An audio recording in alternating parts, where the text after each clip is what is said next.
Hello दोस्तों, तो स्वागत है आपका नर्सिंग शिक्षा के इस फार्मेकोलॉजी वीडियो सीरीज में। आज का ये लेक्चर नंबर 10 है, यूनिट नंबर फर्स्ट का, ठीक, जिसका यूनिट का नाम है इंट्रोडक्शन टू फार्मेकोलॉजी। और आज का ये टॉपिक हमारा जो है वो होने वाला थेराप्यूटिक इफेक्ट ऑफ ड्रग्स और एडवर्स ड्रग इफेक्ट, ठीक, यानी थेराप्यूटिक ड्रग इफेक्ट क्या होने वाला है और एडवर्स ड्रग इफेक्ट क्या होने वाला है। और दो छोटे छोटे टॉपिक हैं, पॉइजनिंग और आइडोसिनक्रेसी, ठीक। ये आइडोसिनक्रेसी और पॉइजनिंग, ये दो छोटे छोटे टॉपिक हैं। और जो इम्पोर्टेंट टॉपिक है therapeutic and adverse drug effect, इन चार टॉपिक को आज के इस वीडियो में हम लोग डील करने वाले हैं। तो चलिए वीडियो में आगे बढ़ते हैं। और अगर आपको नोट्स डाउनलोड करने हैं तो टेलीग्राम का लिंक डिस्क्रिप्शन में दिया हुआ, वहाँ से नोट्स डाउनलोड कर सकते हैं, ठीक। चलिए आज का ये टॉपिक देखते हैं, थेराप्यूटिक ड्रग इफेक्ट, ठीक। थेराप्यूटिक ड्रग इफेक्ट क्या होता है? थेराप्यूटिक ड्रग इफेक्ट का मतलब क्या होता है कि हम कोई भी दवाई यानी कोई भी ड्रग्स अगर हम ले रहे हैं, कोई भी मेडिसिन हम खा रहे हैं, तो उसके लिए हम क्या उससे बेनिफिट लेना चाह रहे हैं, क्या आउटकम हम उससे पाना चाह रहे हैं, उसी इफ़ेक्ट को, यानी जो दवाई खाने के बाद आपके शरीर में वो इफ़ेक्ट करता है, जो हमारा लक्ष्य होता है पाना। जैसे कि हमने बुखार कम करने के लिए पैरासीटामोल की टैबलेट खाई ना, तो हमारा लक्ष्य है कि बुखार कम करे, ठीक। तो वही होता है कि बुखार कम करने के लिए हमने पैरासीटामोल खाया, तो वही हमारा लक्ष्य है। थेराप्यूटिक ड्रग इफेक्ट वही होता है कि वो बुखार कम कर रहा है, ठीक। उसका थेराप्यूटिक इफेक्ट यही होगा कि वो बुखार कम कर रहा है, ठीक। तो यही जो लक्ष्य है, जो ही थेराप्यूटिक ड्रग इफेक्ट होता है, ठीक। अब इसको देखते हैं। The therapeutic effect of drug refers to and desired beneficial outcome of medicine treatment aimed at, ठीक।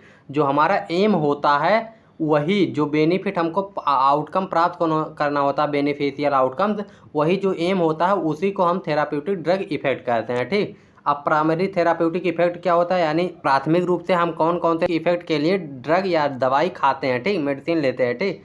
यानी क्योर करने के लिए या एलिमिनेट करने के लिए डिजीज सिम्टम, यानी डिजीज का जो सिम्टम है उसका क्योर करने के लिए, ठीक। इसके अलावा रिड्यूस करने के लिए डिजीज सीवियरिटी, जो डिजीज है या जो भी आपको बीमारी है उसकी जो सीवियरिटी है उसको रिड्यूस करने के लिए, उसको कम करने के लिए भी दवाई खाते हैं, ठीक। और इससे हम अपना क्वालिटी ऑफ लाइफ इंप्रूव करना चाहते हैं, इसलिए दवाई खाते हैं। और प्रिवेंट करते हैं डिजीज प्रोग्रेशन, ठीक, यानी डिजीज के प्रोग्रेशन, यानी दवा जो आपकी बीमारी है उसको आगे बढ़ने से रोकने के लिए भी हम दवाई का इस्तेमाल करते हैं, ठीक, यानी दवाई खाते हैं, ठीक। और मैनेज करते हैं क्रोनिक कंडीशन को, यानी बहुत ज़्यादा खतरनाक अगर बीमारी हो गई तो उसको भी मैनेज करने के लिए हम लोग दवाई खाते हैं, ठीक। यानी थेराप्यूटिक इफेक्ट क्या होता है? प्राइमरी थेराप्यूटिक इफेक्ट क्योर करना डिजीज का, ठीक, रिड्यूस करना डिजीज सीवियरिटी, यानी जो आपकी बीमारी की गंभीरता है उसको कम करना, ठीक। और साथ ही साथ इम्प्रूव करना क्वालिटी ऑफ लाइफ को, और साथ ही साथ आपको प्रिवेंट करना जो आपका बीमारी है उसके प्रोग्रेशन को, उसको आगे बढ़ने से रोकने के लिए, ठीक। इसके बाद आता है कौन कौन से ऐसे फैक्टर हैं जो आपके थेराप्यूटिक इफेक्ट को इन्फ्लुएंस कर रहे हैं, यानी जो बढ़ाने में हेल्प करते हैं, ठीक। कौन कौन से ऐसे फैक्टर हैं जो इसको बढ़ाते हैं, ठीक। तो इसमें आता है सबसे पहले जो डोज है वो कैसा होगा, ठीक, और साथ ही साथ उसका ड्रग इंटरेक्शन क्या होने वाला है, ठीक, यानी अदर दवाई जो ले रहे हैं उसके साथ उसका कॉम्बिनेशन कैसा है, वो कैसा इफेक्ट शो कर रहा है, इस पे डिपेंड करता है, ठीक। ड्रग इंटरेक्शन का मतलब होता है कि कोई दो दवाई साथ में ले रहे हैं तो उन दोनों का साथ में इफेक्ट कैसा शो कर रहा है। कुछ दवाइयाँ ऐसी होती है जो एक दूसरे के इफेक्ट को बढ़ा देती हैं, कुछ रिड्यूस कर देती हैं, तो ठीक इस पे भी ये डिपेंड करता है, ठीक। इसके साथ साथ पेशेंट की कंप्लेन क्या है, इस पे भी डिपेंड करता है फैक्टर जो थेराप्यूटिक इफेक्ट है, ठीक। और साथ ही साथ आपका जो जेनेटिक वेरिएशन है वो भी डिपेंड करता है, आपके दवाई जो खा रहे हैं उसका इफेक्ट कैसा होगा, ये इस पे भी डिपेंड करता है, ठीक। और डिजीज की सीवियरिटी कितनी है, उसका प्रोग्रेशन कितना है, इस पे भी डिपेंड करता है। साथ ही साथ आपकी लाइफ स्टाइल क्या होने वाली है, ये भी इम्पॉर्टेंट मैटर करता है, ठीक। दवाई खा रहे हैं आप, उसका इफेक्ट कैसा होगा वो डोज पे डिपेंड करता है, ड्रग इंटरेक्शन पे डिपेंड करता है, पेशेंट कंप्लेन क्या कर रहा है उस पर, इंडिविजुअल जेनेटिक वेरिएशन पे, डिजीज सीवियरिटी पे और लाइफ स्टाइल पे, इतनी चीज़ों पे आपका जो दवाई का इफेक्ट है वो डिपेंड करता है, ठीक। इसके बाद अगर जो आपका दवाई है उसका इफेक्ट आप मैक्सिमाइज कैसे कर सकते हैं, ज़्यादा से ज़्यादा उसका इफेक्ट कैसे ले सकते हैं, इसके लिए आपको एक्यूरेट डायग्नोसिस बनाना होगा, ठीक। यानी जो डॉक्टर होंगे जब एक्यूरेट डायग्नोसिस आपका सही सही एकदम से बनाएंगे और ट्रीटमेंट का प्लानिंग भी सही होगा, तभी आपका ये मैक्सिमाइज हो सकता है, ठीक। साथ ही साथ इसे आपको दवाई टाइम से लेना होगा, ठीक।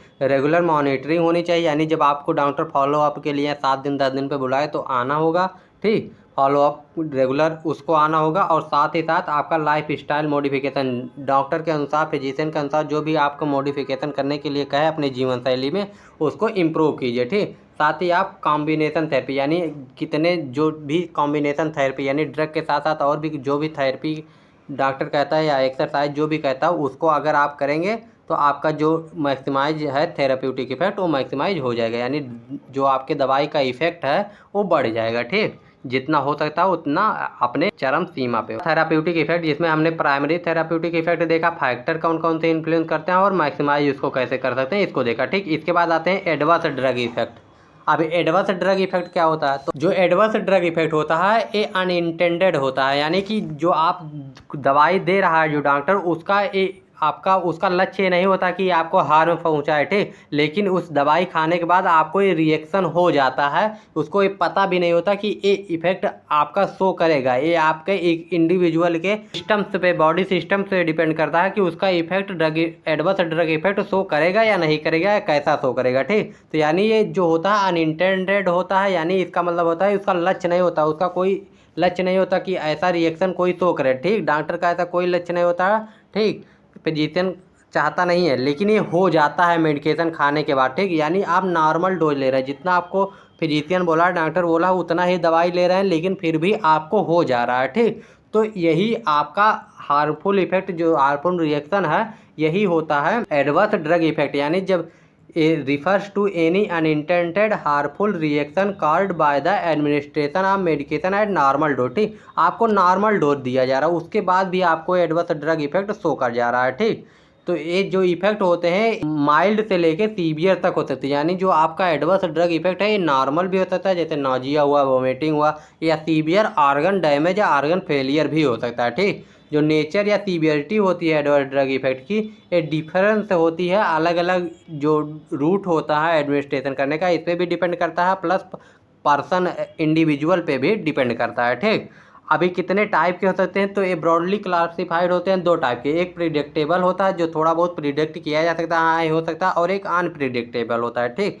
तो प्रिडिक्टेबल में क्या होता है? प्रिडिक्टेबल होता है डोज रिलेटेड होता है और इसको यूजुअली रिवर्सिबल किया जा सकता है, यानी प्रिवेंटेबल होता है, इसको प्रिवेंट किया जा सकता है, रोका जा सकता है, और ये रिवर्स भी हो जाता है। ठीक, और इसमें साइड इफेक्ट इंक्लूड होते हैं, यानी इसमें जो होते हैं साइड इफेक्ट इंक्लूड होते हैं जो पार्टिकुलर ड्रग का होता है। ठीक, और अनप्रिडिक्टेबल क्या होता है? ये बेस नहीं होता है किसी भी एक्शन ऑफ ड्रग के। ठीक, ये ड्रग के एक्शन पे बेस नहीं होता, बल्कि ये डिपेंड होता है बॉडी सिस्टम जो है पेशेंट का उस पर डिपेंड करता है पार्टिकुलर ड्रग। ठीक, यानी इंडिविजुअल का उसका बॉडी सिस्टम कहता है उस पर वो ड्रग का जो एक्शन है वो एडवर्स इफेक्ट है वो शो करेगा। ठीक, यानी ये सब में नहीं होगा, कुछ कुछ लोगों में हो सकता है। ठीक, इंडिविजुअल का बॉडी सिस्टम जो है उस पर डिपेंड करता है। ठीक, यानी प्रिडिक्टेबल जो है ये जो होता है मैकेनिज्म बेस होता है, यानी जो दवाई खा रहे हैं उसके मैकेनिज्म में ही कुछ दिक्कत होगी तो इसको प्रिडिक्टेबल है, या इसको क्या कह सकते हैं आप, रिवर्सिबल है, प्रिवेंट भी किया जा सकता है। ठीक, लेकिन अनप्रिडिक्टेबल जो है इसको प्रिवेंट नहीं किया जा सकता, क्योंकि ये इंडिविजुअल के बॉडी रिएक्शन पे, बॉडी सिस्टम जो है उसके रिएक्शन पे डिपेंड करता है। ठीक,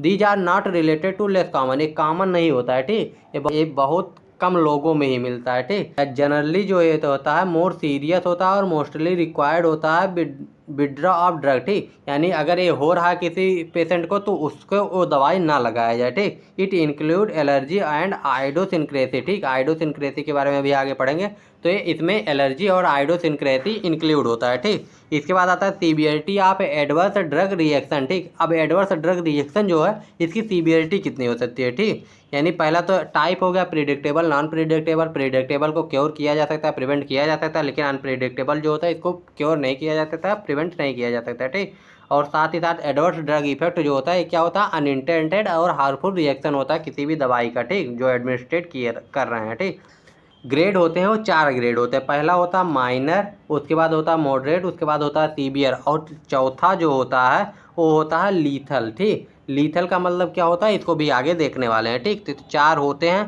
पहला होता है माइनर, माइनर में कोई भी ट्रीटमेंट की ज़रूरत नहीं होती है, एंटीडोट की भी ज़रूरत नहीं होती है, और हॉस्पिटलाइजेशन की भी रिक्वायर्ड नहीं होती है जनरली। ठीक, यानी ये खुद से ठीक हो जाता है, थोड़ा बहुत होता है। ठीक, बाद आता है मॉडरेट। ठीक, मॉडरेट में क्या होता है? जो ड्रग होते हैं उसको चेंज कर दिया जाता है और रिक्वायर्ड होती है ड्रग चेंजेस की। ठीक, यानी जो दवाई है उसको चेंज कर दिया जाए। ठीक, और स्पेसिफिक ट्रीटमेंट इज नीडेड, उसके लिए स्पेसिफिक ट्रीटमेंट की ज़रूरत होती है अगर आपको एडवर्स ड्रग इफेक्ट हो गया है, रिएक्शन हो गया है। ठीक, और हॉस्पिटल में स्टे की ज़रूरत हो सकती है लंबे समय तक, ठीक। और सीवियर में क्या हो सकता है, सीवियर का मतलब है लाइफ थ्रेटनिंग, यानी इससे आपकी जान भी जा सकती है और परमानेंट कुछ चीज़ें डैमेज भी कर सकता है, ठीक। जैसे कि इसमें आता है स्टेवंस जॉन्स सिंड्रोम, ठीक। ये भी आपका एडवर्स ड्रग रिएक्शन की वजह से ही होता है, ठीक। और लीथल में क्या होता है, it contribute to death or patient directly और इंटर डायरेक्टली, यानी अगर लीथल कंडीशन में है तो मतलब उसका डेथ होगा, चाहे वो डायरेक्टली उसको डेथ कॉज करे या इनडायरेक्टली, जैसे एनाफिलेक्टिक शॉक होता है, ठीक।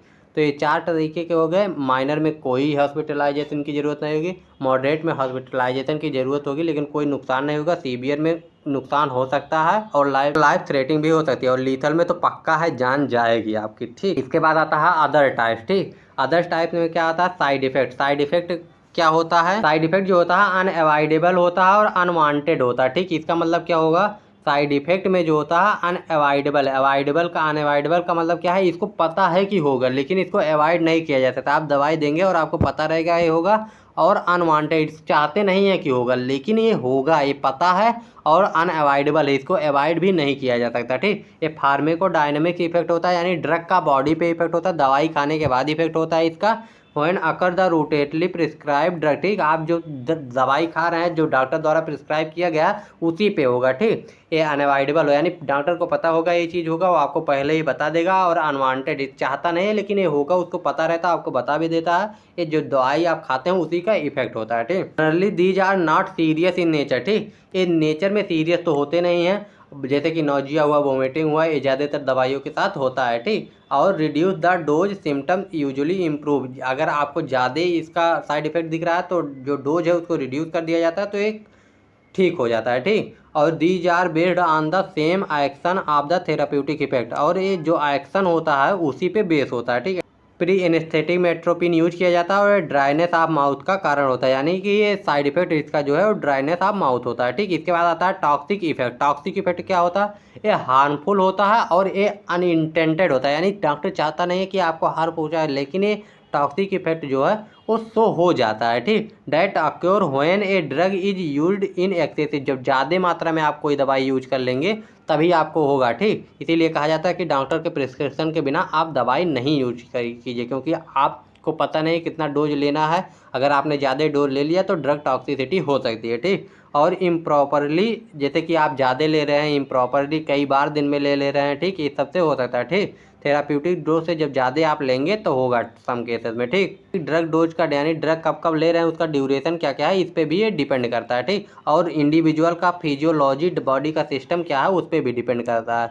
इसके बाद आता है कॉजेज, इसका क्या क्या होता है ड्रग टॉक्सिसिटी का, ठीक। तो ड्रग टॉक्सिसिटी आपको समझ में आ ही गया, ये एक हार्मफुल और अनइंटेंडेड इफेक्ट होता है ड्रग का, जो कि जब ज़्यादा मात्रा में, एक्सेसिव मात्रा में और इनप्रॉपरली यानी प्रॉपरली आप दवाई नहीं लेते हैं तब होता है, ठीक। इसका कारण क्या होता है, ओवर डोज हो सकता है, ठीक, इनकरेक्ट डोज हो सकता है, या एडमिनिस्ट्रेशन में गलती हो जाए, एलर्जिक रिएक्शन हो सकता है, ड्रग इंट्रैक्शन हो सकता है, ठीक। ड्रग इंट्रैक्शन का मतलब किसी दूसरी दवाई के साथ इसका इंट्रैक्शन हो जाए जिसकी वजह से टॉक्सिसिटी क्रिएट हो जाए, एलर्जिक रिएक्शन हो सकता है, ओवर डोज समझ ही रहे हैं कि ज़्यादा मात्रा में ले लें, इनकरेक्ट डोज हो जाए, ज़्यादा कम हो जाए डोज, ठीक। और जेनेटिक भी हो सकता है, ठीक। इतने चीज़ें हो सकती हैं। इसके साथ ही साथ आपका इसके बाद ट्रीटमेंट इसका क्या हो सकता है, कॉजेज तो आपको पता चल गया, ओवर डोज हो जाएगा, इनप्रॉपरली लेंगे, पहले से कोई मेडिकेशन लिए हुए हैं उसके बाद ले रहे हैं, एलर्जिक रिएक्शन हो गया, ड्रग इंट्रैक्शन हो गया, इससे हो सकता है, ठीक। इसके बाद आता है ट्रीटमेंट, इसका क्या कर सकते हैं आप लोग, ठीक। ड्रग टॉक्सिसिटी हो गई, उसके बाद ट्रीटमेंट क्या क्या कर सकते हैं। देखिए सबसे पहले हम क्या करेंगे, उस जो दवाई से टॉक्सिसिटी हुई है उसको बंद करेंगे, ठीक। सपोर्टिव केयर देंगे, ठीक। सपोर्टिव केयर में क्या क्या दे सकते हैं वो आप लोग कमेंट करके बताइएगा, ठीक। इसके साथ ही साथ आप लोग गैस्ट्रिक लेवाज कर सकते हैं अगर सीवियर केस है, ठीक। और एंटीटोड भी अगर उसका उपलब्ध है तो दे सकते हैं, और हॉस्पिटलाइजेशन अगर ज़्यादा सीवियर केसेस हो रहे तो हॉस्पिटलाइजेशन आप कर सकते हैं, ठीक। तो यानी आप पहले तो दवाई बंद करेंगे, उसके बाद में उसको गैस्ट्रिक लेवाज और सपोर्टिव केयर देंगे, एंटीटोड है तो उसको देंगे, हॉस्पिटलाइजेशन करेंगे सीवियर केसेस में, ठीक। और इसका प्रिवेंशन कैसे हो सकता है, पहली बात तो आप डॉक्टर के प्रिस्क्रिप्शन के बिना कोई भी दवाई यूज ही मत कीजिए, केयरफुल डोज लीजिए, डोज लेते समय ध्यान रखिए कि कितना डॉक्टर बताया उतना ही लीजिए, मॉनिटर करते रहे, नर्सेज की रिस्पॉन्सिबिलिटी होती है मॉनिटर करना, जो भी पेशेंट दवाई खा रहा है उसकी मॉनिटरिंग होनी चाहिए, पेशेंट को एजुकेट करना, रेगुलरली KFT और LFT यानी ब्लड सैंपलिंग जांच होनी चाहिए उसकी, ठीक। ब्लड एनालिसिस होना चाहिए, ठीक। अल्टरनेटिव मेडिकेशन ऑप्शन, अगर एक दवाई से उसको दिक्कत है तो उसके लिए अल्टरनेटिव ऑप्शन होना चाहिए। सपोर्टिव केयर जैसे हाइड्रेशन, न्यूट्रिशन हुआ, ये देना ही चाहिए, ठीक। जैसे कि मॉर्फिन हुआ, रिस्पायरेटरी फेलियर इन ओवरडोज होता था, ठीक। ड्रग टॉक्सिसिटी का उदाहरण है मॉर्फिन, अगर ज़्यादा डोज में ले रहे हैं तो उससे आपकी ड्रग टॉक्सिसिटी हो सकती है, ठीक। तो ड्रग टॉक्सिसिटी आपका हो गया कंप्लीट, ठीक। ड्रग टॉक्सिसिटी में आपका क्या क्या हो गया, कॉजेज हो गए, ट्रीटमेंट हो गया और प्रिवेंशन हो गया, ठीक। इसके बाद जो हमारा अगला टॉपिक आता है वो है पॉइजनिंग। लेकिन अगर आपको ये वीडियो इन्फॉर्मेटिव लग रहा है तो आप चैनल को सब्सक्राइब कर लीजिए, क्योंकि इसमें पूरा सिलेबस वाइज जैसे बीएससी नर्सिंग का सिलेबस हो उसी के अकॉर्डिंग आपके वीडियो आ रहे हैं और पूरा फार्मेकोलॉजी और एडल्ट हेल्थ नर्सिंग कवर कराया जा रहा है, ठीक। तो आप सब्सक्राइब कर लीजिए और अपने दोस्तों के साथ भी शेयर कर दीजिए। साथ ही साथ इंस्टाग्राम और फेसबुक पे भी आप लोग हमें फॉलो कर सकते हैं, वहाँ पे भी इंफॉर्मेटिव वीडियो आते रहते हैं, ठीक। तो पॉइजनिंग क्या होता है, ड्रग पॉइजनिंग इसमें जनरली हम लोग देखने वाले हैं। तो ऐसा सब्सटेंस होता है जो हमको, जो हमारे लाइफ है, जो हमारी जान है, उसको डेंजर में डालता है, ठीक। और ये सीवियरली अफेक्ट करता है one or more vital function, यानी जो हमारे बॉडी के वाइटल फंक्शन है उनको अफेक्ट करता है, यानी हमारे जो वाइटल फंक्शन होते हैं बॉडी के उनको अफेक्ट करता है, जिससे हमारे लाइफ को थ्रेट होता है, लाइफ डेंजर्स में पड़ता है, ठीक। यानी जान जाने का खतरा रहता है, ठीक। कॉमनली क्या क्या ट्रीटमेंट गाइडलाइंस होती हैं पॉइजनिंग के केस में, जब आप लोग इमरजेंसी में ड्यूटी करेंगे तो वहाँ पे देखेंगे बहुत सारे पॉइजनिंग के केस आते हैं, ठीक। तो इसमें सबसे पहले क्या करना है, रिससिटेशन करना है और मेंटेन करना है वाइटल फंक्शन को, ठीक। यानी क्या क्या, ABCD, airway, BP, cardiac care और यूज ऑफ ड्रग, इन 4 चीज़ों को देखना है। और साथ ही साथ आपको टर्मिनेट करना है फर्दर एक्सपोजर, और फिर से उसको एक्सपोजर में जाने से रोकना है। साथ ही साथ आपको प्रिवेंट करना है एब्जॉर्प्शन ऑफ पॉइजन, ठीक। जो एब्जॉर्प्शन है पॉइजन का, जो पॉइजन ले लिया है, चाहे वो ड्रग पॉइजनिंग हो या कोई अदर पॉइजनिंग हो, तो उसको रोकना है, प्रिवेंट करना है, चाहे लहवाज करा के, चाहे जैसे तरीके से उसको प्रिवेंट करना है, ठीक। और प्रमोट करना है एलिमिनेशन ऑफ ड्रग को, ठीक। यानी एलिमिनेशन अगर ड्रग का होगा तो उससे जो पॉइजन है उसका असर कम होगा, ठीक। और स्पेसिफिक एंटीटोड उसके लिए यूज होंगे, ठीक। तो यानी अगर पॉइजनिंग का केस है तो उसमें पहले ABCD देखना है और उसको एक्सपोजर में जाने से रोकना है, उसका एब्जॉर्प्शन जो है उसको रोकना है, साथ ही साथ उसके एंटीटोड को भी यूज करना है, ठीक। अगला टॉपिक आता है आइडोसिनक्रेसी। आइडोसिनक्रेसी में क्या होता है, एक एबनॉर्मल रिएक्टिव ऑफ ड्रग होता है, यानी ड्रग का रिएक्शन होता है और it is unique to individual, ये प्रत्येक इंडिविजुअल के लिए अलग अलग होता है, ठीक। और ये जो रिएक्शन होता है ये अनप्रेडिक्टेबल होता है और डिफरेंस करता है रिस्पॉन्स, ठीक। यानी अदर लोगों में अलग अलग रिस्पॉन्स हो सकता है, ठीक। करेक्टराइज इसका क्या है, अनप्रेडिक्टेबल होता है और रेयर होता है, यूनिक टू इंडिविजुअल, प्रत्येक के लिए अलग अलग होता है, यूनिक होता है, और डिफरेंस होता है टिपिकली रिस्पॉन्स में, ठीक। इसके रिस्पॉन्स में डिफर्स होते हैं अलग अलग लोगों में, ठीक। और मे बी सीवियर और लाइफ थ्रेटिंग, ये लाइफ थ्रेटिंग भी होता है, यानी इससे आपकी जान जा सकती है, ठीक। और ये अनरिलेटेड टू डोजेस और कंसंट्रेशन, यानी इससे कोई भी लेना देना नहीं होता, दवाई क्या है उसके डोज क्या है इससे ज़्यादा लेना देना नहीं होता इसका, ठीक। कितने टाइप के हो सकते हैं, जेनेटिक हो सकता है, इम्यूनोलॉजिकल हो सकता है, फार्मेकोलॉजिकल हो सकता है। जेनेटिक में इम्यून डिफिशियंसी जैसे हो गया, इम्यूनोलॉजिकल में एलर्जी रिएक्शन हो गया, और अनयूजुअल हो सकता है फार्मेकोलॉजिकल में, ठीक। इसके बाद कॉजेज क्या क्या होते हैं, जेनेटिक वेरिएशन होता है, इम्यून सिस्टम में एबनॉर्मलिटीज हो सकती हैं, ठीक। इसका कारण यानी जेनेटिक के कारण आपका हो सकता है, इम्यून सिस्टम में कोई आपकी एबनॉर्मलिटी उसके कारण हो सकता है, हार्मोनल इम्बैलेंस हो सकता है, इन्वायरमेंटल फैक्टर हो सकता है, और भी अंडरलाइंग जो मेडिकेशन और जो दवाइयाँ आपकी चल रही हैं, मेडिकल कंडीशन चल रही हैं, उसके वजह से भी हो सकता है, यानी जो आपकी मेडिकल कंडीशन है उसकी वजह से भी हो सकता है, यानी जेनेटिक काज हो सकता है, इम्यूनोलॉजिकल काज हो सकता है, हार्मोनल और इन्वायरमेंटल, साथ ही साथ आपका मेडिकल कंडीशन भी हो सकता है, ठीक। अब इसके बाद आता है ड्रग एलर्जी। ड्रग एलर्जी क्या होता है, ओवर रिएक्शन हो जाता है जब इम्यून सिस्टम का, ठीक। यानी आप कोई दवाई खा रहे हैं उसका ओवर रिएक्शन जब आपके इम्यून सिस्टम का हो जाता है तो एक मेडिकेशन के लिए, तो उसी को ड्रग एलर्जी कहते हैं। यानी जब आपका कोई दवाई खाएं उसके लिए जो आपकी इम्यून सिस्टम है वो ज़्यादा ओवर रिएक्शन कर जाए, ठीक। इम्यून सिस्टम का जो है ओवर रिएक्शन हो जाए तो इसी को ड्रग एलर्जी कहते हैं, ट्रिगर्ड द एलर्जिक रिएक्शन, ठीक। It is not to related to the pharmacodynamic behaviour of the drug, ये ड्रग के फार्मेकोडायनेमिक बिहेवियर पे डिपेंड नहीं करता। फार्मेकोडायनेमिक का क्या मतलब होता है, ड्रग का बॉडी पे क्या रिस्पॉन्स हो रहा है उस पर कोई भी इसका इफेक्ट, इसका रिलेशन नहीं होता उससे, ठीक। It acquire very small dose of the drug, ये अगर होना होगा तो बहुत छोटे स्मॉल डोज पे भी हो जाएगा और ज़्यादा अगर नहीं होना ज़्यादा डोज पे भी नहीं होगा, ठीक।